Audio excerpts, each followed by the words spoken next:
Who would win in a fight, Emperor Palpatine or Sauron? Both are extremely powerful characters in their own rights, and in today's video we'll be going over who would win in a fight between the two. First, we will go over experience in order to see who has seen more and knows more. Starting off with Palpatine. Palpatine is around 117 years old at the time of his death, so he had seen a lot of stuff. However, compared to Sauron, this is just a joke. If we combine the time period of the 3 ages in which Sauron was present for all of them, it would be 7,050 years before his ring was destroyed. And given that Sauron was around before the First Age, it's likely that he's even older than this. Because of this, experience just has to go to Sauron. He's seen so much more and has been around 60 times longer than Palpatine at least. Now we are going to discuss their fighting capabilities, how good they are at combat. Starting off with Palpatine, he knew nearly every single lightsaber technique, making him very hard to defeat in combat, being able to go toe-to-toe with Mace Windu and Yoda and many other powerful Jedis. He also possessed Force Lightning, which is an incredibly powerful lightning power that shoots out of his fingers. He also has the Force Storm ability, which is capable of destroying entire planets. Now moving on to Sauron, one of the many powers he had was from the ring. This was extreme strength. As you can see here, when he hit these guys, there was a shockwave that sent them flying.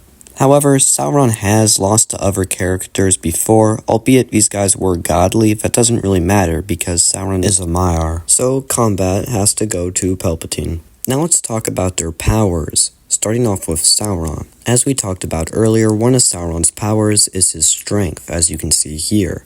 And of course, as with almost all of his other powers, this was amped by the One Ring. One of Sauron's powers that a lot of people don't know about is that he could shapeshift into a werewolf, a vampire, a snake, and many other forms. Now, while Sauron had many great abilities, his best ability by far is his immortality. Even after his One Ring is destroyed in Return of the King, he is still alive. Albeit he is in the void and can't take physical form again, he's still alive. And while Palpatine can indeed create force storms, Sauron's immortality is definitely better than this, so we have to give powers to Sauron. Now what about their durability?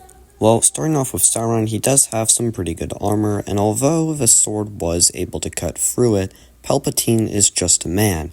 Even though he's a Sith, he's just flesh and bones, which is a lot easier to damage than literal armor. So Sauron takes the edge for durability. So who would win in a fight between Palpatine and Sauron? Well, Palpatine would likely win the initial confrontation due to his abilities in the Force. However, this is where Sauron's immortality comes into play. Since Palpatine can't really take that immortality away, Sauron's pretty much just gonna have to win this one. He can just keep coming back, and even though Palpatine is able to transfer his spirit, that's not just straight up immortality. And if you want to bring up the One Ring, that's also probably just gonna help Sauron even more, because Palpatine is going to be affected by the One Ring as he is a man. Just because you know the Force does not make you immune to magic. So Sauron would likely end up just making Palpatine a powerful servant.